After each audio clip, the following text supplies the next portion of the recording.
Баршаңызға сәлем. Бүгін өте дәмді греческий салат дайындайтын боламыз. Бірінші огурцты алып, дәл осылай видеода көрсетілгендей етіп турап алатын боламыз. Одан соң помидорды алып, ортасынан кесіп, дәл огурцы секілді турайтын боламыз.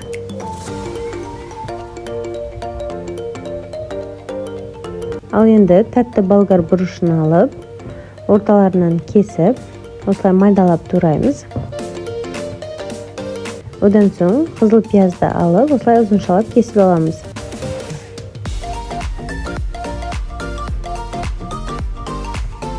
Енді брынзаны алып, майдалап турап алатын боламыз. 4 бұрышты етіп, мендегі бұл домашний брынза, магазиндегісін қолдансаңыз да болады. Одан соң оливкаларымызды саламыз, бетінен 5 косточек. Одан соң бұрышты себеміз, қара бұрышты. Және де лимонның шырынын құямыз үстінен.